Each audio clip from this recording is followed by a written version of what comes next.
¿Cómo regenerar el tejido social del país afectado por la violencia? Y además, los nombramientos en el IFE y su impacto en las elecciones presidenciales de 2012.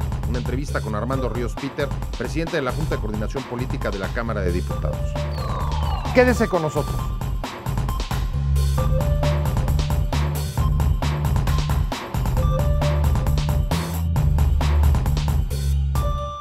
Buenas noches. Usted y los asuntos que le interesan son parte de esta agenda.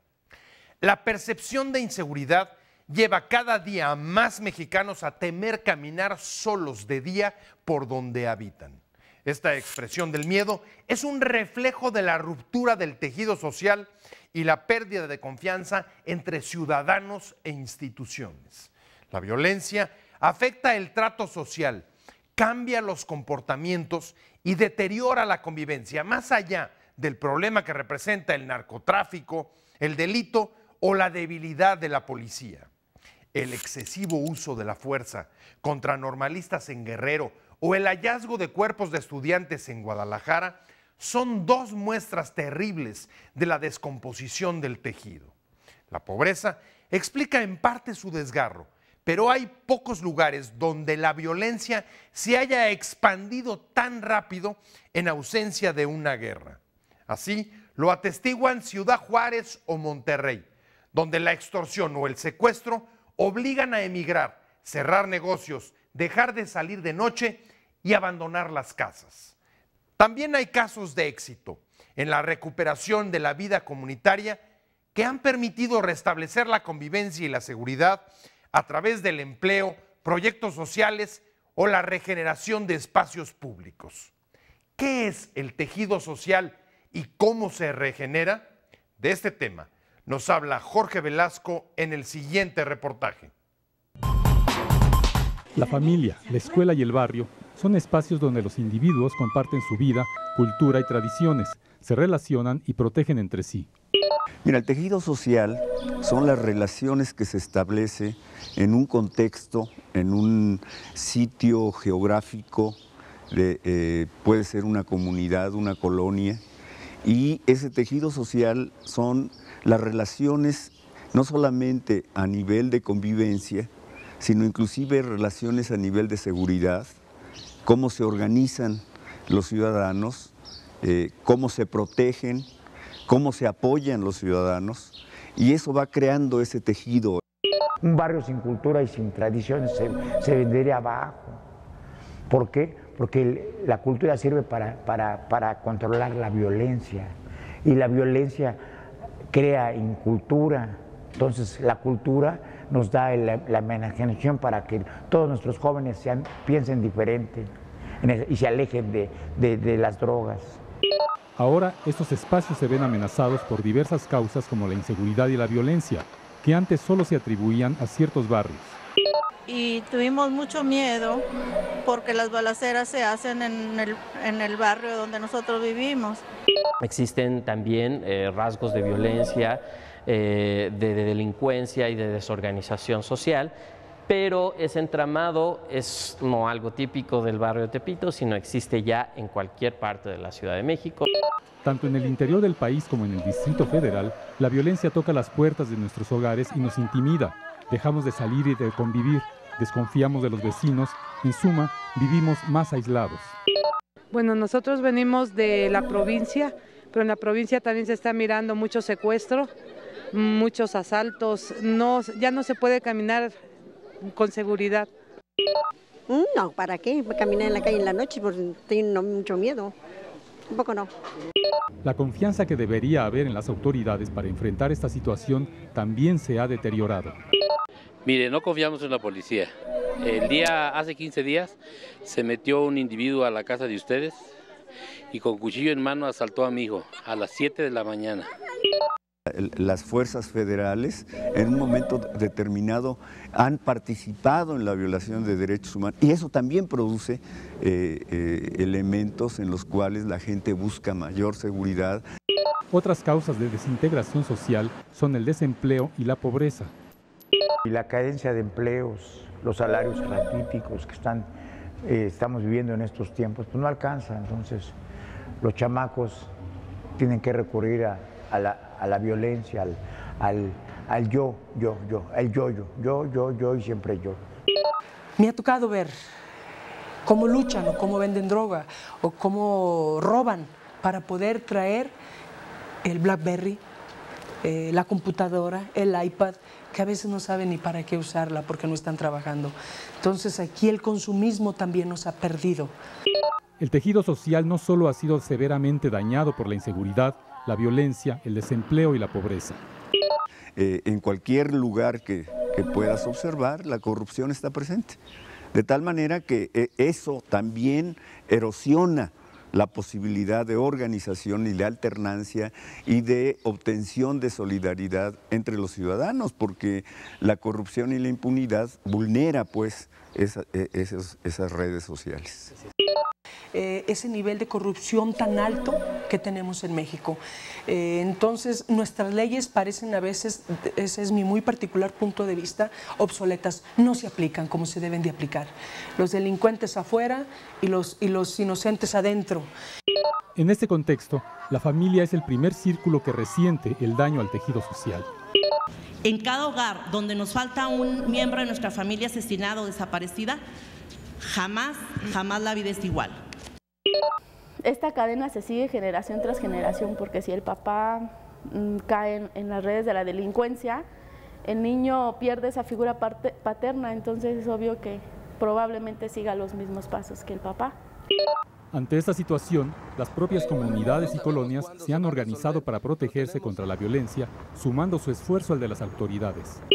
Con elementos como la campana, inmediatamente reacciona la población y defiende su comunidad. Es decir, sí hay un reforzamiento del tejido social como parte fundamental de una reestructuración en defensa de la propia comunidad. Hay muchos ejemplos que se han venido dando.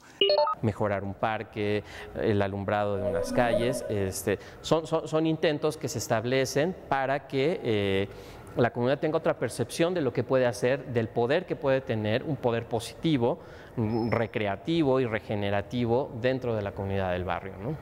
La promoción y difusión de actividades artísticas que realizan casas y centros de cultura entre la comunidad contribuyen a la regeneración del tejido social, como sucede en el barrio de Tepito.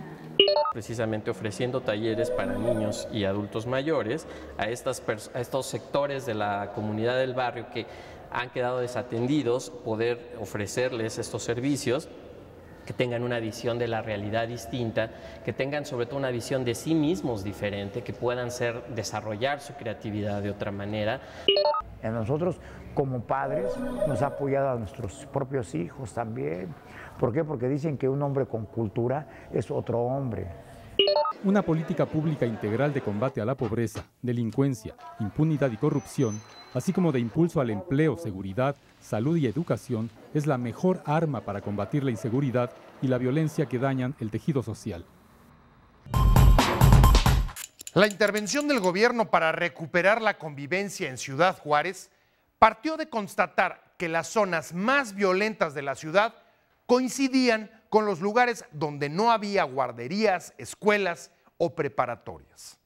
A pesar del dinamismo económico que inyectaron las maquiladoras en esa urbe, considerada una de las más peligrosas del mundo, carecía de infraestructura sanitaria, educativa o pavimento en 40% de sus calles cuando inició el programa Todos Somos Juárez en 2010.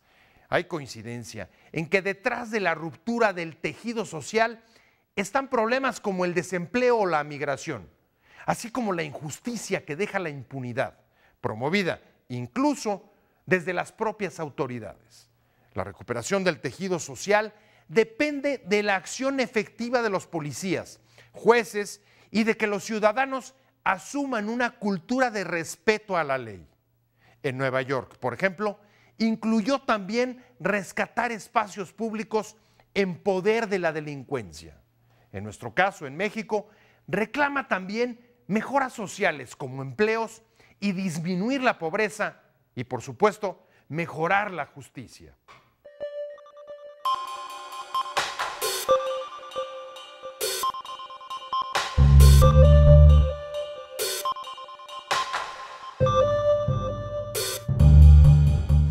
¿Cómo describiría el estado del tejido social en el país?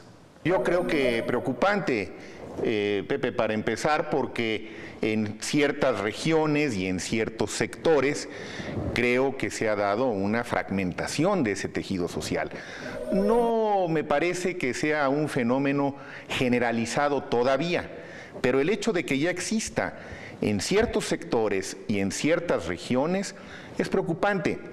Desde luego está por un lado la violencia, que es un fenómeno que por sí mismo es capaz de generar la mayor fragmentación social en cualquier comunidad, potencialmente hablando.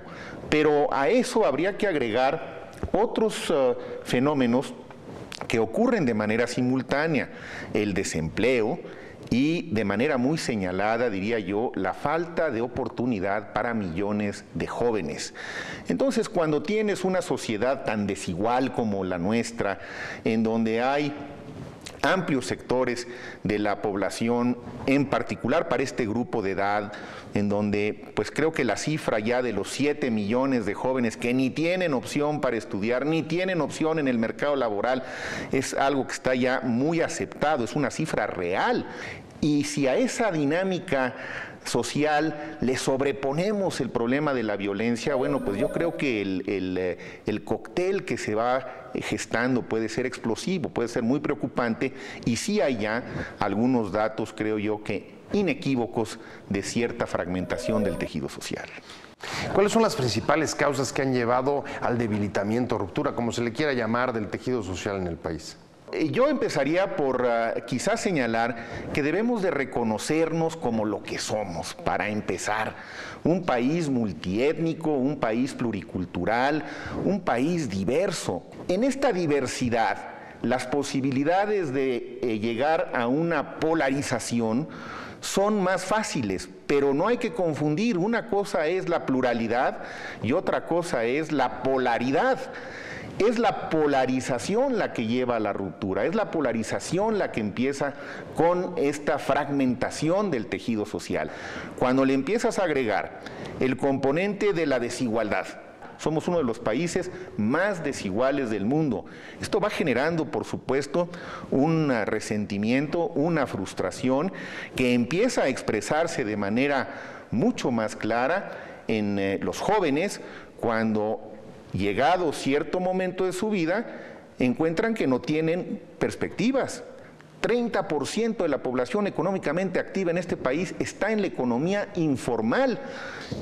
¿Dónde está la capacidad del Estado mexicano para formalizar esos empleos, que además permitirían mejorar la recaudación y tomar previsiones para el futuro en materia de pensiones, de jubilaciones, etcétera? Y el tercer gran problema fue pues que muchos de estos jóvenes fueron cooptados por el crimen organizado. Una de las mayores tragedias que desafortunadamente, lamentablemente constatamos todos los días, es que tanto victimarios como víctimas son casi todos jóvenes. Toca puntos muy importantes. Estaría diciendo que la falta de reconocimiento, de aceptación, de procesamiento de la pluralidad explican en alguna medida la pérdida de cohesión o la ruptura del tejido social en algunas partes del país. Sin duda. Hay que, como ha dicho tantas veces Fernando Savater, reconocer, empezar por reconocer la otredad, es decir, al otro con sus diferencias y también con sus coincidencias. Empezar por reconocer que en una democracia los derechos de las mayorías son muy importantes, pero también son importantes los derechos de las minorías. Porque si no, no hay cohesión social. Si no generamos más instrumentos de inclusión social, es poco probable que vayamos a poder ir reconstituyendo ese tejido social. Y desde luego, en mi opinión, el instrumento de inclusión social por excelencia es la educación.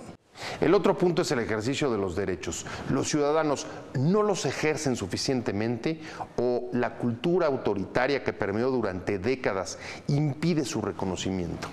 Creo que en México son, por lo menos en teoría, estos debieran ser los tiempos de la sociedad en donde los ciudadanos pudieran ejercer cabalmente sus derechos a ser diferentes, su derecho a ser diverso, su derecho a participar en las decisiones que finalmente van a acabar afectándonos a todos nosotros.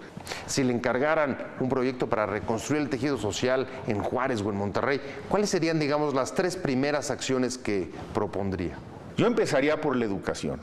Hay que ampliar no solamente la cantidad, sino también la calidad de los servicios educativos que estamos ofreciendo. Derivado de ella habría varias. Yo insistiría en la cultura, porque la cultura complementa no solamente la tarea educativa, sino también mucha de la parte formativa que las familias mexicanas todavía preservan. Y bueno, desde luego, habría que tener también políticas de empleo más eficaces de las que tenemos hasta ahora. Finalmente, ¿cómo se imagina la evolución de la democracia mexicana si no se recupera el tejido social? Si eso no ocurre, me parece que los próximos años van a ser todavía muy complicados. Yo tengo la esperanza fundada que precisamente por todo lo que hemos vivido, en particular en estos últimos años, podamos entre todos, no solamente la clase política, pero habría que empezar por hacerle un llamado a la clase política, precisamente a reconocer que el hecho de triunfar en las urnas es muy importante, porque ciertamente es la esencia de la democracia, pero no es suficiente. México tiene la opción de caminar por la vía del autoritarismo, escudándose en un triunfo electoral, o puede aprovechar la autoridad que te da ese triunfo electoral para decir, ahora sí nos vamos a ir por el camino de los consensos, ahora sí nos vamos a ir por el camino de la reconciliación que tanta falta nos hace para que podamos volver a darle cohesión al tejido social. Yo creo que ese es uno de los grandes dilemas que tendremos que decidir como mexicanos en los próximos años, y todos debemos de jugar un papel en este proceso.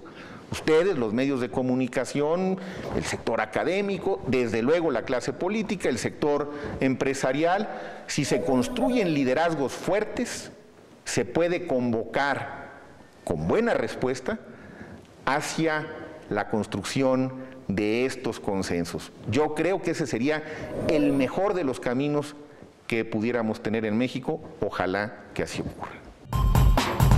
Quédese con nosotros. Al regresar, entrevista con Armando Ríos Peter, presidente de la Junta de Coordinación Política de la Cámara de Diputados, con el que vamos a hablar sobre el proceso del nombramiento de los 3 consejeros del IFE que faltaban hace 14 meses y su impacto en las elecciones presidenciales.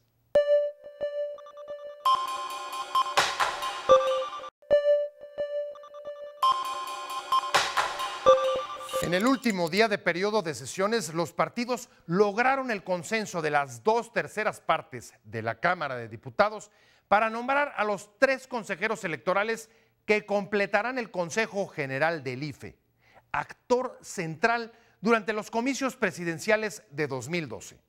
La integración del principal organismo de esta autoridad electoral es una garantía mínima para dar certidumbre y seguridad sobre el papel del árbitro en el proceso. El acuerdo, aunque extemporáneo, es fundamental para la vida democrática del país. El IFE tiene hoy muchas más responsabilidades en la administración y fiscalización que en 2006. La violencia en el país ya lo ha llevado a pedir seguridad para los candidatos y seguramente enfrentará una elección muy competida y posiblemente más cerrada de lo que hoy indican las propias encuestas. El respaldo de los partidos será clave para que el IFE cumpla con su obligación de asegurar a cada mexicano que su voto será contado en las urnas. De esta responsabilidad y de su impacto en las elecciones de 2012 nos habla el presidente de la Junta de Coordinación Política del Congreso, Armando Ríos Peter, en entrevista con Agenda a Fondo.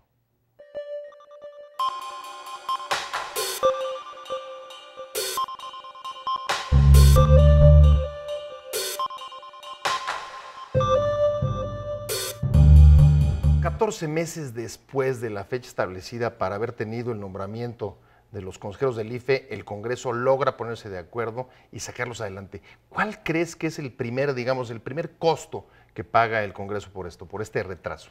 Pues sin duda alguna, una muy mala imagen frente a la ciudadanía, siendo que es una disposición expresa de la Constitución la responsabilidad que tiene la Cámara de los Diputados de nombrar a los consejeros o consejeras del IFE, de tal manera que el costo en imagen me parece que fue duro, o sea, el haber estado 14 meses sin nombrar algo que era nuestra responsabilidad, los hacedores de la ley, pues me parece que nos deja mal parados frente a la ciudadanía y por eso la importancia y la relevancia de resolverlo. Decirte, Pepe, que había mucha gente que incluso decía, bueno, que se queden así, que se queden 6 consejeros, con esos puede funcionar el IFE, cosa que sí hubiera podido ocurrir, pero me parece que en términos de imagen y especialmente de la fortaleza que requiere el instituto, era indispensable que hiciéramos ese nombramiento. Hay algunas, digamos, condiciones como las que se cumplieron en el proceso anterior de consulta, una amplia consulta para la elección, que en este caso, a la hora de llegar al consenso de los últimos 3, no se cumplieron. ¿Qué consecuencias ves que tenga esto, digamos, para el propio nombramiento y el proceso electoral que viene? Bueno, nosotros tratamos de cuidar toda la formalidad. Primero, dar por terminado el proceso anterior. La propia convocatoria establecía que la Junta de Coordinación Política tenía facultades para resolver cualquier situación no expresa en la convocatoria. Y bueno, obviamente un retraso de la magnitud que llevábamos nos permitió formular el planteamiento que se diera por terminar el proceso y al final del día pasarlo en el Pleno. De la misma manera fue el Pleno el que autorizó el acuerdo que nos permitiera, con base en lo que establece la Constitución y la propia ley, generar condiciones para presentar una terna. Lo que nosotros buscamos fue ampliar la información y bueno, pues los coordinadores de los grupos parlamentarios, en un contacto continuo que tenemos con diputados, con instituciones académicas, con organizaciones de la sociedad civil, fuimos recibiendo una gran información respecto a nombres que pudieran participar y de ahí derivó pues que Sergio García Ramírez, María Marván y el propio Lorenzo Córdoba, pues hayan sido nombrados, nos hayan permitido tener un consenso, que yo es lo que más celebro. Logramos prácticamente una votación por unanimidad. Estamos hablando de que solamente hubo 7 abstenciones en específico por un planteamiento respecto al procedimiento, pero bueno, se logró cumplir y me parece que frente a la sociedad logramos lavar cara frente a la grave situación que veníamos acarreando. Ahora, tener completo el Consejo General, digamos que es el requisito mínimo para dar certidumbre y dar seguridad a los ciudadanos de que van a tener un árbitro completo para poder manejar, conducir, administrar y sancionar las irregularidades que se pudieran presentar en el proceso electoral. Mira, yo creo que en el tema del nombramiento de los consejeros, especialmente cuando se mantenía esta situación de 6 consejeros y consejeras, y que no estaba, digamos, todo el requisito constitucional, había gente que decía, bueno, ya déjenlo así, al final de cuentas el IFE puede funcionar, al final de cuentas el IFE puede procesar el tema. Problemas graves como los empates que se fueron presentando en los temas más difíciles como el del Partido Verde Ecologista, que como tú sabes, pues ha tenido pendiente una sanción de una multa de casi 260 millones de pesos y que por una votación, digamos, empatada, 3-3, no se ha podido destrabar. Temas de ese tipo en la parte, digamos, operativa, pues eran preocupantes y qué bueno que ahora con 9, un número non, ya no vamos a tener esta situación de empates. Pero sobre todo la imagen del instituto, el garantizar que el instituto estuviera completo, que el árbitro que está regulando un proceso electoral que por sí mismo se logra percibir que va a ser de alta complejidad, lo fue el del 2006, seguramente también lo será ahora el del 2012, pues un árbitro que esté completo no tiene este tipo de señalamientos o de críticas sobre su condición de inconstitucionalidad o sobre las bases jurídicas que realmente le permitan proyectar las decisiones. Yo creo que era indispensable por el bien de la democracia, por la confianza que debe de representar el proceso electoral, un árbitro que le esté dando seguimiento, que esté sancionando a aquellos que vayan a hacer foul, desde los medios hasta los partidos políticos, de tal manera que era importante nombrar estos 9 consejeros y qué bueno que así lo pudimos hacer, Pepe. ¿Cómo harías una valoración, digamos, de la gestión del Congreso en los últimos meses? Bueno, considerando los rezagos que los hemos señalado y que al 100% hay que ser autocríticos, no estuvo bien que nos tardáramos tanto tiempo, qué bueno que se resolvió, pero me parece que el periodo fue un periodo positivo en términos de resultados, 156 dictámenes aprobados, se dice tal vez fácil, pero solamente para comentar con el auditorio, estamos hablando de que desde el 97 a la fecha es el periodo en el que más dictámenes fueron aprobados. procesamos la reforma política, que como tú lo sabes, pues tuvo un debate importante, un debate, me parece que fue un debate de altura, se procesó durante casi 5 sesiones en las cuales estábamos acabando entre las 9 y las 10, se sacó el paquete fiscal, salió el presupuesto de egresos de la Federación, la ley de ingresos, independientemente de las posiciones que cada partido político tomó en estos temas, me parece que el procesamiento de los mismos, repito, 156 dictámenes y al final del día cerrar con el nombramiento de los consejeros, creo, y lo digo obviamente como presidente de la Junta de Coordinación Política, que hubo una muy sana coordinación con la mesa directiva y que nos permitió tener un buen periodo de trabajo. El buen funcionamiento del IFE también va a depender del respaldo, el apoyo que tenga de todos los partidos políticos en el proceso electoral. ¿Cómo mides la actitud, el respaldo que puedan dar los partidos hacia el instituto en el proceso electoral de las distintas fuerzas políticas en función del proceso que acabas de vivir? Bueno, tiene que ser un respaldo amplio. Me parece que no le podemos andar pichicateando apoyo al Instituto Federal Electoral. Es una institución que nos ha costado a los mexicanos más de 30 años en su formación, en su conceptualización. Me parece que es la evidencia institucional más sólida que tenemos del avance democrático en el país. Y en ese sentido tendremos los partidos políticos la responsabilidad de apoyar las resoluciones, de no andar, digamos, en condiciones de francas o abiertas contradicciones, obviamente esperando que el instituto haga un trabajo positivo, ecuánime, transparente e imparcial.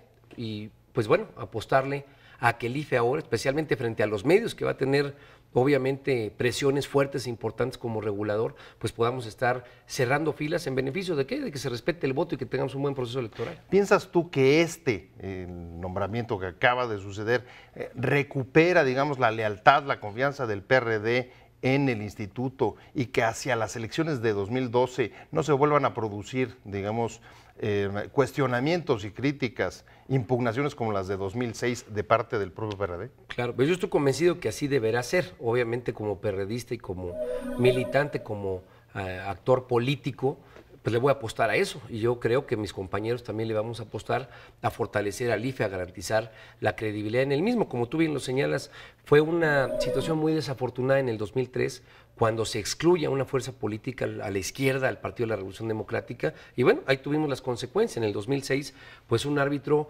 no validado por uno de los principales competidores, donde en un resultado muy cerrado, pues me parece que fue parte de lo que desengranó, ¿no? Digamos, esta situación de crítica, de debilitamiento de la autoridad electoral y que ahora estamos tratando de rescatar. Y creo que con estos nombramientos difícilmente alguien nos puede decir pues, que fue un reparto de cuotas, ¿no? Las 3 personalidades que están ahí tienen no solamente en su vida personal, en su vida profesional, pues credenciales suficientes de imparcialidad y de autonomía, y me parece que eso es lo que logramos recuperar, revertir una situación de cuotas, de disminución de la fuerza de la autoridad electoral. El IFE está ahora en condiciones de que todos los partidos acaten el resultado de la elección, sea el que sea. Sí lo está y tenemos que apoyarlo para que así se garantice.